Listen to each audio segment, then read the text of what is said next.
Nous passons donc à la dernière ligne droite de ce programme. Il s'agit de l'instant de l'analyse. Nous avons choisi de parler de Dieu ce matin avec une interrogation. Dieu est-il toujours bon? Je vais d'abord passer la parole à Pierre Blériot, qui va se risquer à définir ce que nous entendons déjà par Dieu. Et maintenant, qu'est-ce qui est bon? Pierre Blériot, comment on peut définir Dieu? Oui, mais c'est un gros risque. Ah ouais. C'est un gros risque. Je vais parler d'abord en philosophe. Descartes estime que Dieu, c'est la somme de toutes les qualités. Donc, c'est la perfection incarnée. Cela répond directement à la question, quand vous demandez si Dieu est toujours bon. Si on enlevait la bonté qui est une qualité à Dieu, il ne serait plus parfait. Parce qu'il est parfait, il résume. C'est une entité qui résume toutes les qualités. Donc c'est la perfection. C'est une... ils disent ça en philosophie, c'est une entéléchie. C'est une entité qui se suffit à elle-même et qui n'a besoin de rien d'autre pour être ce qu'elle est. Dieu est donc totalement parfait. Et dans la perfection, nous incluons la bonté, qui est cette disposition à faire le bien. Voilà. On dirait également que, comme nous disons souvent, ce Dieu-là est donc omnipotent. Il est omnipotent, ça veut dire qu'il peut tout. Il est omniscient, ça veut dire qu'il sait tout. Il est omniprésent, ça veut dire qu'il est partout. Il est éternel.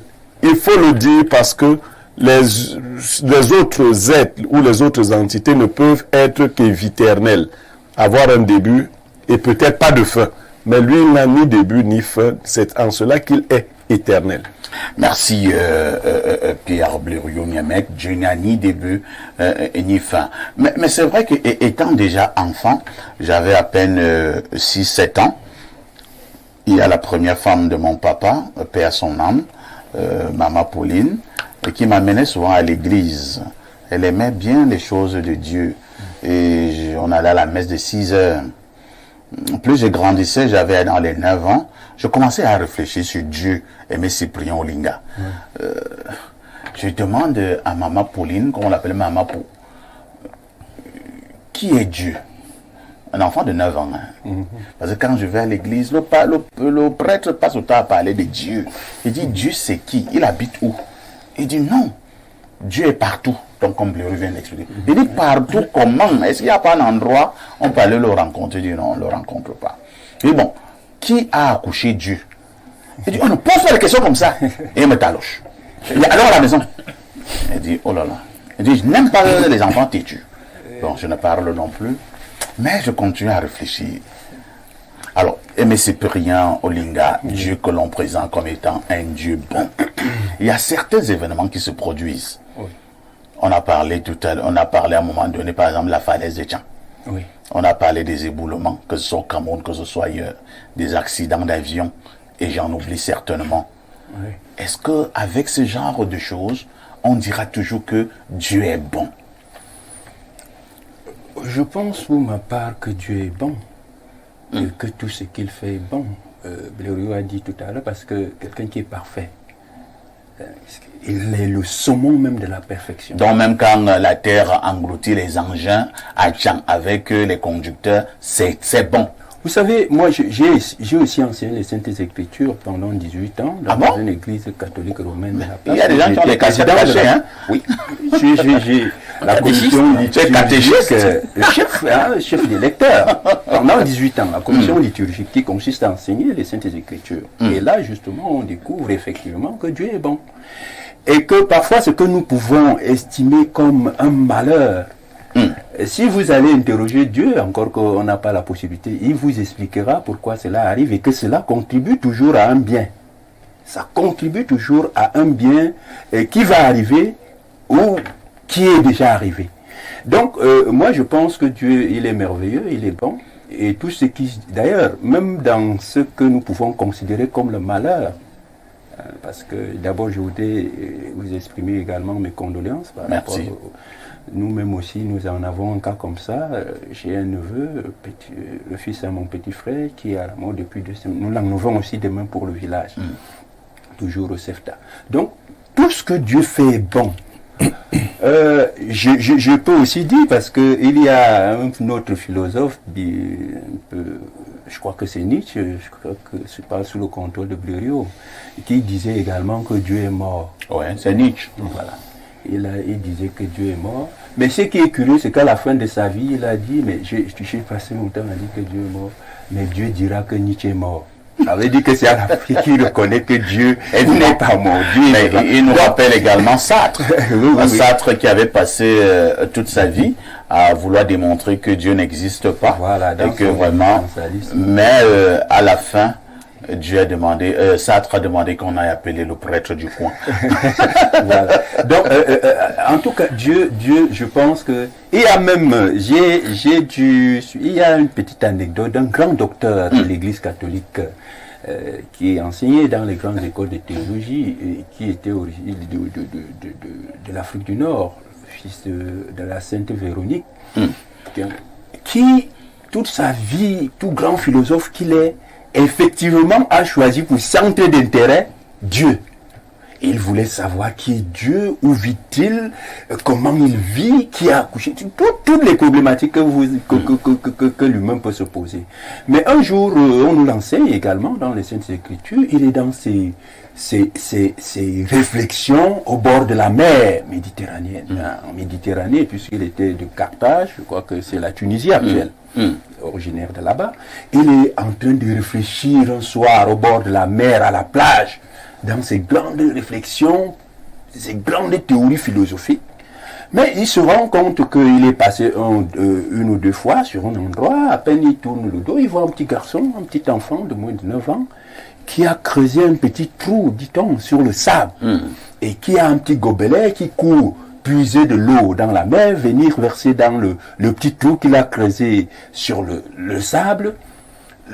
Le philosophe revient, il se met à observer le garçon. Le garçon court, il puise de l'eau avec le petit gobelet. Il vient verser dans son petit trou qu'il a creusé sur du sable. Et alors, il lui dit, mais mon fils, qu'est-ce que vous faites là? Qu'est-ce que tu fais? Il dit, mais je suis en train de travailler. Et il dit, mais vous ne savez pas qu'à peine vous versez de l'eau, il n'y a plus rien. Hein, l'eau, Il dit, l'enfant lui dit que non. Qu'est-ce que vous voulez faire concrètement? L'enfant lui dit, oh, c'était un ange de Dieu.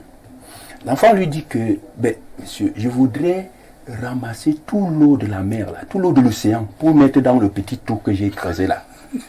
C'est-à-dire que le travail que je fais, je veux mettre toute la mer, tout l'océan que vous voyez là, toute l'eau là, je veux mettre ça dans le petit trou que j'ai creusé là. Et le type, le grand philosophe, se met à rire. Il se met à rire. Il dit, mais mon fils, c'est impossible. Ça ne peut jamais. Vraiment, vous perdez votre temps. Et le garçon de lui dit, ce que vous voulez savoir là, ce que vous cherchez à comprendre là, c'est exactement la même chose. C'est comme si on ramassait toute l'eau de l'océan pour mettre dans le trou. Donc, et là, toi qui veux comprendre Dieu, qui veut savoir où il est né, ce qu'il fait, pourquoi il est Dieu, tu perds ton temps. C'est-à-dire que tu es en train de faire comme moi qui cherche à réunir toute l'eau de l'océan dans ce petit trou. Cela est impossible. Et quand il essaie de se retourner, il passe, il se retourne, l'enfant a disparu. Donc, et il est devenu vraiment un très grand théologien parce que c'est un des plus grands docteurs de l'Église pour dire qu'en réalité, tout ce que Dieu fait est bon, même quand nous ne comprenons pas. Même quand encore que nous n'avons même pas la possibilité de comprendre Dieu. Merci. Aimé Cyprien soutient donc que tout ce que Dieu a fait est bon, même lorsque une maman meurt à la fleur de l'âge et laisse un bébé de 2 jours. Aimé Cyprien va nous faire comprendre que c'est bon. Lorsqu'un papa sort le matin, il a 10 enfants, une moto le cogne, et le voilà, ses 2 pieds sont amputés, c'est bon. Et on peut multiplier les exemples jusqu'à demain matin. Docteur Kopani, donc Dieu n'a aucun reproche. Dieu est parfait, c'est ça? Dieu, c'est la perfection absolue, c'est l'expression de l'excellence tout azimut. En réalité, tous les superlatifs existants ne suffiraient pas à décrire, à magnifier, à exalter sa dimension véritable. J'ai aimé quelque chose dans ce cas d'Iblério, c'est qu'il est éternel. C'est-à-dire qu'il est l'alpha et l'oméga, même l'infini à plus l'infini. En fait, Dieu est hors du temps. Le temps est une portion de l'éternité. Dieu est véritablement bon. Toutes les religions révélées s'accordent à le dire. Vous savez, dans le judaïsme, on voit Dieu sous la notion de l'alliance, mais aussi il y a une certaine idée de la justice divine. Chez nos frères musulmans, en islam, Dieu est miséricordieux. Et par contre, on voit aussi que Dieu punit les injustes. Donc il y a toujours une notion de la bonté de Dieu et de la justice de Dieu. Chez les chrétiens, Dieu est bon. Est-ce que Dieu punit tous les injustes? Vous avez des gens qui passent le temps à égorger les autres, mais ils vivent même longtemps, hein, ils vieillissent même. Tout à fait. Vous voyez les gens qui, au village, ils passent le temps à manger les enfants des autres dans la sorcellerie. Ils enlèvent le cerveau, l'intelligence d'un enfant, ils donnent à son enfant. Mais il vieillit, ces enfants construisent des belles maisons au village. Est-ce que Dieu punit vraiment tous les injustes? En fait, à ce niveau, c'est parce qu'on apprécie la justice divine sous notre prisme d'humain. C'est-à-dire que la justice divine, elle est assez complexe.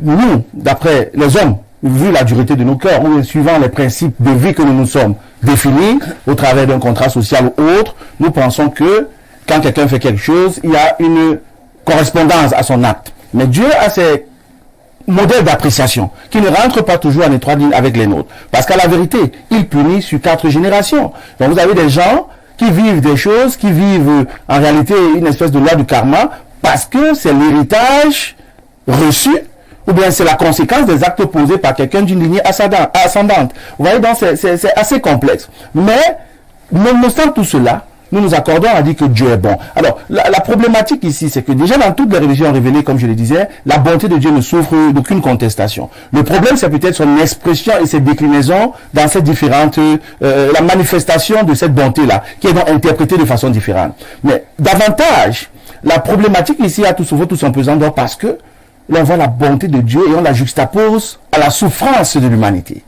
C'est pourquoi vous avez dit tout à l'heure, les catastrophes ci et là, un enfant, une femme, figurez-vous, une femme qui cherche pendant des années à concevoir, et puis elle a un enfant, mais après cet enfant, la meurt quand même en bas âge. On a envie de se demander, pourquoi aurait-il même fallu qu'elle conçoive au final?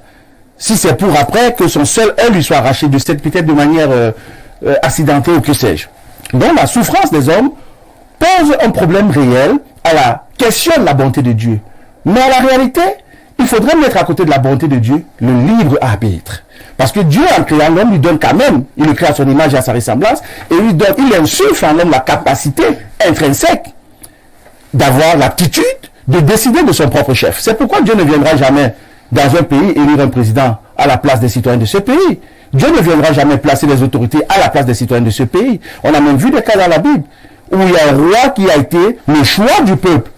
Je parle là de Saul, qui a été le choix du peuple.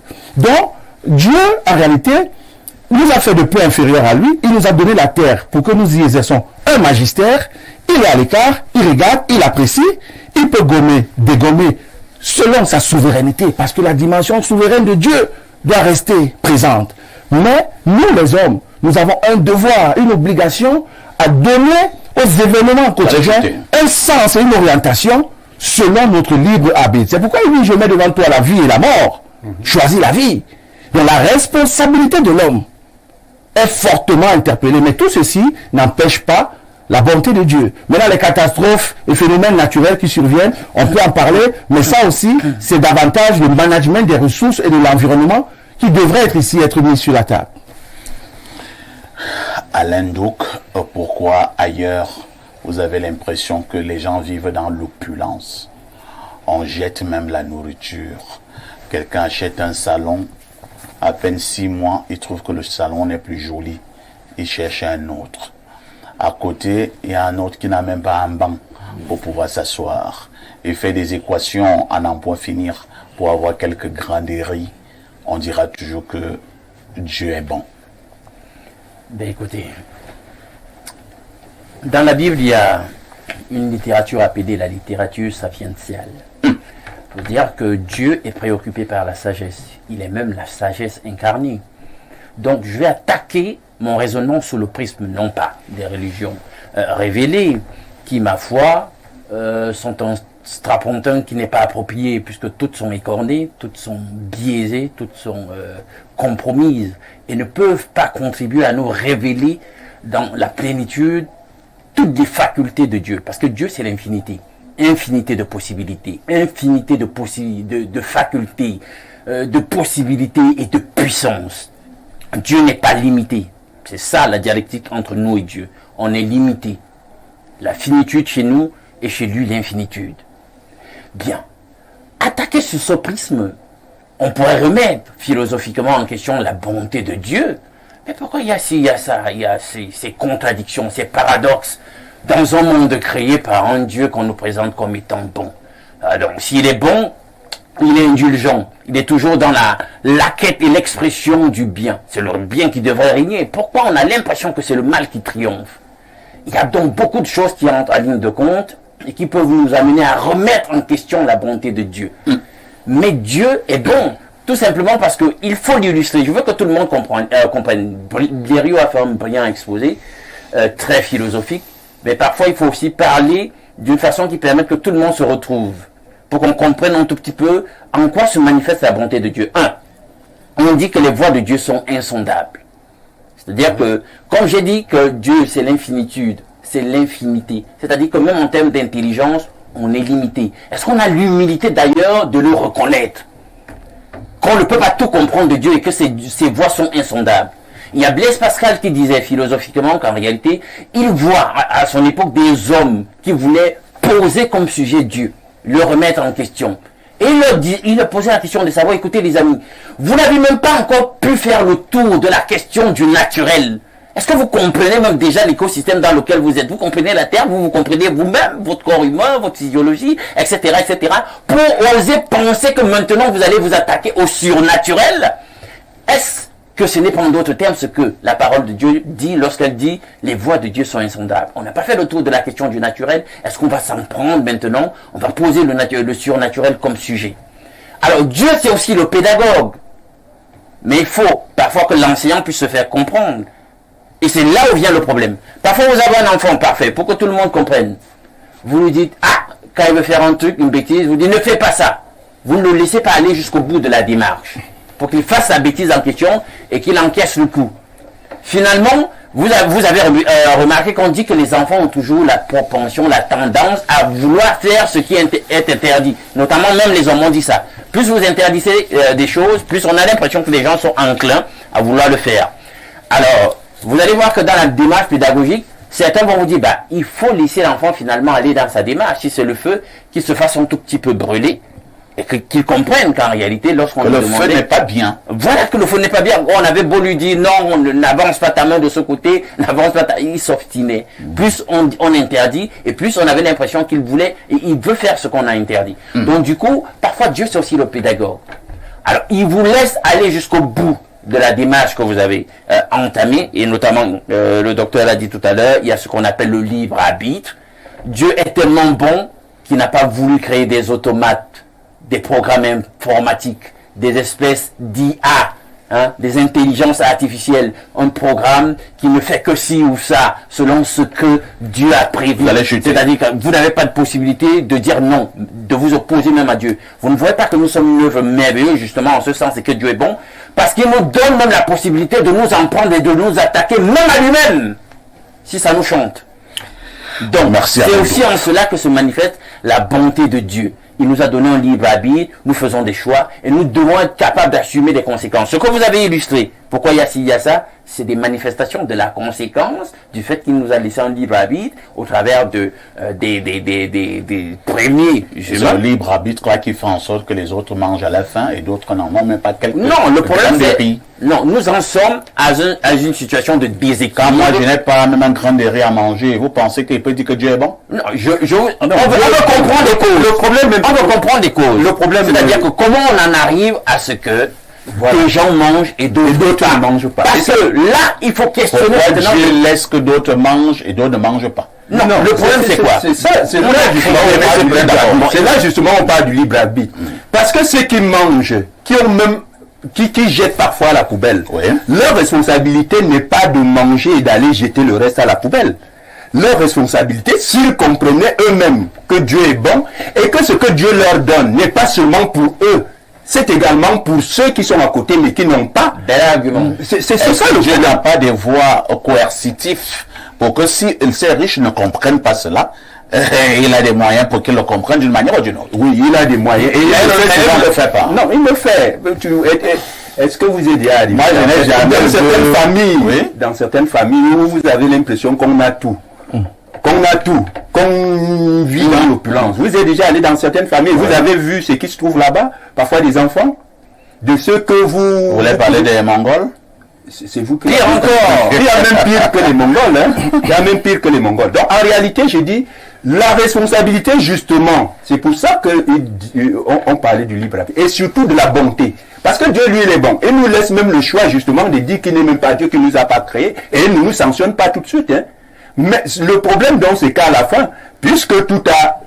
c'est un cycle, vous verrez à la fin, il y aura la récompense du bien et du mal. Et ceux qui estiment qu'au lieu de prendre, de manger ce qui peut leur suffire, eux et leur famille, et de faire en sorte que justement à côté les gens ne meurent pas de faim, mais ils ont même le toupet quelquefois d'aller jeter dans les poubelles, alors qu'ils auraient pu donner à côté à ceux qui n'en ont pas. Ils répondront aussi de leurs actes Merci, devant mais Dieu. Cyprien. Avant de repasser la parole à Pierre Bleriot, qui n'est pas encore allé en profondeur parlant de ce sujet, nous lisons rapidement ce message, bien qu'il soit long. Bonjour Parfait et ton panel. Encourage à ton consultant, puisqu'il est prêt à répondre à tous les sujets. Et là, c'est intelligent pour vous, le problème. La question de savoir si Dieu est toujours un Dieu bon est un débat qui a animé les théologiens, les philosophes et les croyants de toutes les religions depuis des siècles. D'un côté, de nombreuses traditions religieuses décrivent Dieu comme un être tout-puissant, tout sage et tout bon. Selon cette perspective, Dieu est la source de tout bien et de toute bonté et il agit toujours dans le meilleur intérêt de ses créatures. D'un autre côté, la présence du mal et de la souffrance dans le monde peut remettre en question l'idée d'un Dieu tout-puissant et tout bon. Les théologiens et les philosophes ont proposé diverses explications pour résoudre ce problème telles que la libre volonté. Dieu a créé les êtres humains avec la libre volonté, ce qui signifie qu'ils peuvent choisir de faire le bien ou le mal. Le mal comme une absence de bien, selon cette perspective, le mal n'est pas une entité positive, mais plutôt une absence de bien. La souffrance comme une opportunité de croissance. Certains théologiens et philosophes soutiennent que la souffrance peut être une opportunité pour les individus de grandir et de se développer spirituellement. En fin de compte, la question de savoir si Dieu est toujours un Dieu bon est une question complexe et controversée qui ne peut pas être résolue de manière définitive. Chacun doit trouver sa propre réponse à cette question en fonction de sa foi, de ses valeurs et de ses expériences personnelles. Parfait, mes condoléances et courage à cette épreuve difficile, car c'est Dieu qui donne et c'est également lui qui reprend. Manvore fait de quoi Maria, le seul village qui a un nom et un prénom. Pierre Bleriot, je vous passe la parole. Dieu est-il toujours un Dieu bon? Alors, parfait, ici, il y a une question préjudicielle à résoudre qui va choquer les esprits. L'idée de débattre de la bonté ou de la non-bonté de Dieu est accolée à une autre idée qui, elle est fausse. Que les hommes sont égaux. De toutes les façons, que les hommes sont les mêmes. Nous sommes à un stade de création de Dieu. Descendons et remarquons, est-ce que tous les porcs épics sont les mêmes? Non. D'autres sont plus gros. Plus forts, ainsi de suite. Descendons encore, est-ce que toutes les poules sont les mêmes? Non. Pourquoi les hommes, eux, ils estiment qu'ils sont les mêmes? Ah ben, la Charte des Nations Unies le dit, hein, tous les êtres Très humains bien. naissent égaux en droit et en devoir. Bon. Naissent égaux en droit et en devoir. Quand vous voyez les gens naître, est-ce que vous les voyez naître égaux en droit et en devoir? Jamais. Il y a donc une idée de départ qui fait que nous commencions à dire des choses. Dieu n'est pas bon parce que Alain Douga a plus d'argent que moi. Vous voyez? Donc nous faussons le débat. Mais Dieu a bien voulu, parce qu'il faut lire la Bible. Il dit que regardez, il parle aux chrétiens, que parmi vous, il n'y a pas beaucoup de sages selon le monde, pas beaucoup de riches selon le monde. Mais il a bien plu à Dieu de prendre les choses folles du monde pour confondre les sages, les faibles pour confondre les fortes. Parfait ici, si nous n'avions pas l'envie en nous qui nous habitait constamment, nous ne serions pas en train de débattre de la bonté de Dieu. Quand le pauvre, entre guillemets, regarde le riche, il ne voit que les choses que lui, il n'a pas. Mais il ne voit pas comment la bonté de Dieu s'est manifestée dans sa vie et pas dans la vie du riche. Il ne voit pas ça. Donc je dis, si nous comparons les gens en mettant les mêmes critères, nous ne verrons jamais la bonté de Dieu. Même rester affamé peut relever de la bonté de Dieu. Ah bon? Oui. Tu as eu faim? J'ai eu très faim. Et tu as trouvé que Dieu était bon? Oui. Non, je n'ai pas compris en ce moment-là. C'était difficile. Parfait ici. Je dis encore que si Dieu ne m'avait pas fait passer par les épreuves par lesquelles je suis passé, je ne serais pas celui que je suis aujourd'hui. Les Anglais disent « Only the text of fire makes fine steel ». Sont les preuves du feu produit du bon acier, du bon fer. Si je n'avais pas été brûlé, je rends souvent grâce à 5 personnes. Je ne vais pas citer les 5. Ma première épouse, je lui rends grâce de m'avoir abandonné dans la pauvreté. En plein carrefour. En plein carrefour mobile Vogada. Il t'a dit que la pauvreté est contagieuse. Tu connais l'histoire. Mais oui. Oui, en plein carrefour. Mobile Vogada. J'ai mon grand frère, premier enfant de ma maman. Je lui rends grâce. Il m'a torturé toute ma vie. Il m'a aidé à être un homme. J'ai un autre grand frère, fils né de mon père. Qui sait ce qu'il a fait pour lui, je ne cite même pas. Je lui rends grâce. J'ai un patron qui me détestait seulement.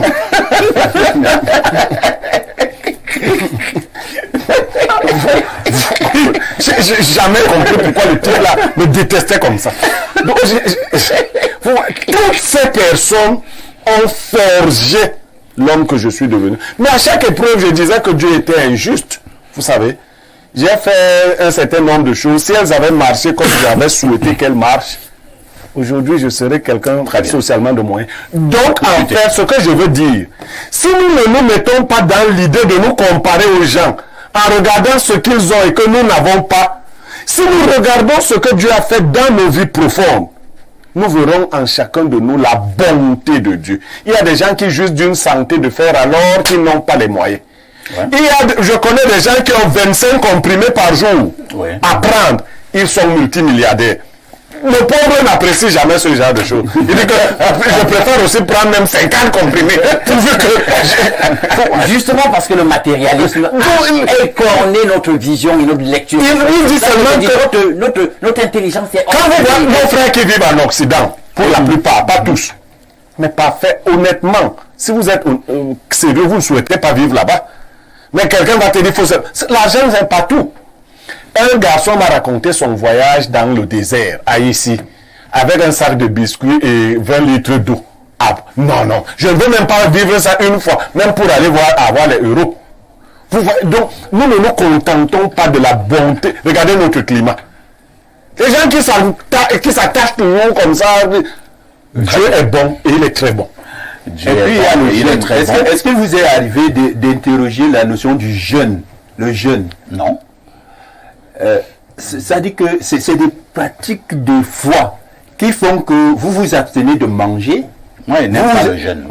Justement, et là vous ne pouvez pas, parce que, et c'est parce que vous n'aimez pas, vous ne comprenez pas que là le jeûne, même dans la famine, pour que Dieu vous comprenne, est-ce qu'il faut d'abord rester affamé?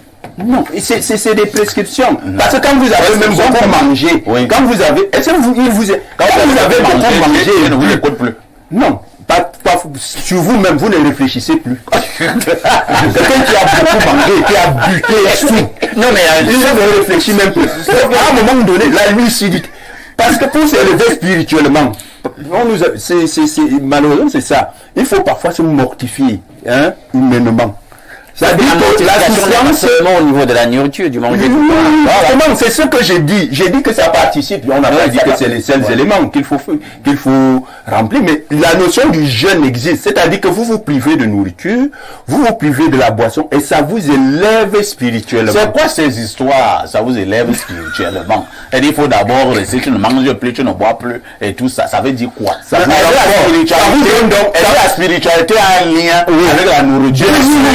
Ça vous donne donc la possibilité justement de comprendre que parfois dans la souffrance, il y a ce que Blériot disait tout à l'heure, la bonté de Dieu. On ne considère plus à ce moment que la famine est une malédiction. Pourquoi au Vatican on n'est pas pauvre? Non, c'est pas Dieu. Je voulais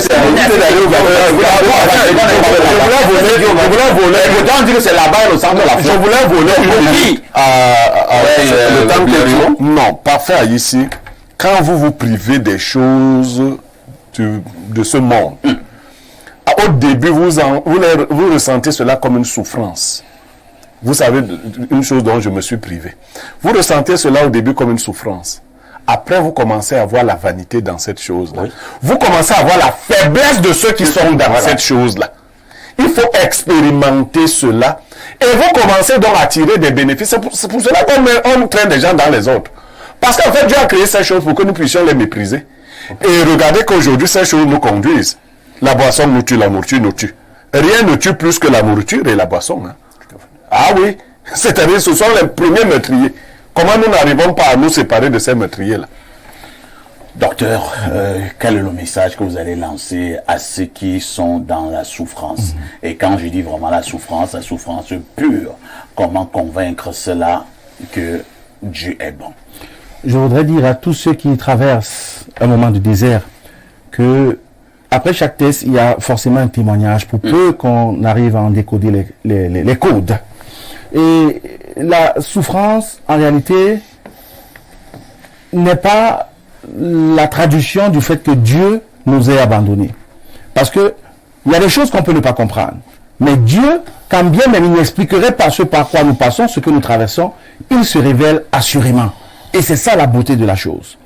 Par ailleurs, pour rebondir sur l'aspect nourriture, jeûne, etc., je voudrais dire que l'être humain est un être tridimensionnel. L'esprit, l'âme et le corps. Voilà. Vu de ce point de vue, la nourriture et tout le reste, là, ça répond aux besoins physiologiques. Je ne veux même pas parler de la pyramide de Maslow. Oui. Mais le véritable homme, c'est l'homme esprit, ou mieux, c'est l'âme. C'est pourquoi Jésus-Christ pouvait dire, répentez-vous. En fait, il est venu pour nos âmes. La bataille de la vie, c'est la bataille de l'âme. Et nous devons domestiquer nos âmes de manière à pouvoir un peu nous élever et pouvoir vibrer à la dimension réelle qui est la nôtre. Parce que, bizarrement, vous avez parlé des sociétés où les gens mangent, où les gens boivent, mais j'ai envie de vous dire, pas faire ici, dans ces sociétés-là, leur rapport à Dieu, il est presque inexistant. Il est presque inexistant. C'est le cas de le souligner ici. Ça veut dire qu'en réalité, il y a des lois dans la vie, les lois de la nature, les lois spirituelles. Et l'obéissance à ces lois, l'application de ces lois, permet de déclencher un certain processus divin. Lorsque vous allez dans une station d'essence pour prendre de l'essence, pour consommer du carburant, vous ne garez pas votre voiture, vous mettez à prier. Si vous-même vous êtes apôtre, parce que là, à la station d'essence, il y a une loi qui obéit aux échanges. C'est la loi de l'échange. Vous sortez de l'argent, vous donnez. Pourquoi on vous donne du carburant? Je prends cet exemple pour dire qu'il y a dans la vie des lois à différents paliers, à différentes échelles. Maintenant, la coexistence de ces lois-là devrait nous permettre d'éviter ce que Blériot a souligné, l'envie. L'envie. Parce que vous savez qu'en réalité, sur la base de la loi de la pesanteur, aucun avion ne peut décoller du sol. Puisque l'avion n'obéit pas à la loi de la pesanteur. Mais il y a une autre loi qui fait, elle, que l'avion décolle. C'est la loi de l'aérodynamique. Et pour que la loi de l'aérodynamique soit actionnée, il faudrait qu'il y ait du kérosène dans l'avion. Très bien. Donc, je voudrais dire à ceux qui nous écoutent que l'apprentissage des lois de Dieu permettrait, à un moment donné, de prendre sa vie en main, d'être le propre soldat de sa vie, d'avoir les manettes de sa vie, et avec l'aide de Dieu, naviguer vers des rivages glorieux. Merci, docteur. Lisons quelques messages pour la fin. Allons au 213, c'est l'Algérie. Bonjour, parfait ici. De quel Dieu parle-t-on? Du Dieu de la Bible, et qui est encore appelé l'Éternel des armées et Dieu de la guerre, ou alors du Dieu du courant, et qui est encore appelé le Dieu du châtiment. C'est Dieu importé, et qui a créé le Satan, et qui a donné à ce Satan l'invisibilité, la la vue éternelle et le pouvoir de tromper l'homme? Non, ce Dieu n'est pas bon. Au contraire, il est cruel. Un Dieu qui dit dans Deutéronome qu'un enfant issu d'une union illicite est un bâtard. Il n'ira pas au paradis. Et quel est le crime qu'un bébé a commis? A-t-il choisi d'être né bâtard? Ce Dieu est cruel. Par contre, mon Dieu, le Dieu de mes ancêtres, est créateur du ciel et de la terre, est le seul bon Dieu. Sortons des religions et cherchons à connaître le vrai Dieu. Mon ami de l'Algérie. Il faut l'arrêter tout de suite. Nous avons dit qu'il fallait éviter d'orienter le débat sur la problématique des religions. Parce que sur le plan philosophique, on sait que Dieu existe. Il y a tous les arguments de raison pour pouvoir démontrer que notre existence sur cette terre n'est pas le fruit d'un hasard. Maintenant, les petits débats de chiffonnerie entre religions. Bonjour, perfecto, et à tout le panel. Merci pour votre travail. Dieu n'envoie personne sous le manguier enterrer les placentas des gens. Dieu n'envoie personne vendre les CV des gens au boutiquier pour emballer du pain. Dieu n'envoie personne empoisonner le futur benguiste d'autrui. Dieu n'envoie personne torturer les journalistes et les avocats. Dieu n'envoie personne harceler les gens pour les quêtes à l'église. Dieu est bon. Zamban est bon. Il a tout donné à l'homme, mais l'homme veut l'égaler. Ce qui nous arrive de mal en ce moment, c'est le résultat du cœur et de l'égoïsme de l'homme envers son prochain. Pour que ce débat soit vivant, il faut un sataniste, un sorcier et un athée sur le plateau. C'est sur ce message que nous allons mettre un terme à ce programme. Merci à Alain Douk. Merci à Alain Cyprien Linga, aimé Cyprien Linga. Merci à Pierre Blériot Niemet. Merci à Dr Okopané. Nous disons également merci à tous ces nombreux téléspectateurs. 1000 fois pardon, parce que nous ne pourrons pas lire ces kyrielles de messages. Si vous êtes spiritualiste, si vous êtes un homme d'église, si vous êtes un initié, rapprochez-vous de moi pour désormais ce programme tous les jeudis sur Info TV. La rediffusion de ce programme, c'est tous les soirs à partir de 22h30. Une question avec tout ceci. Que faites-vous encore ailleurs?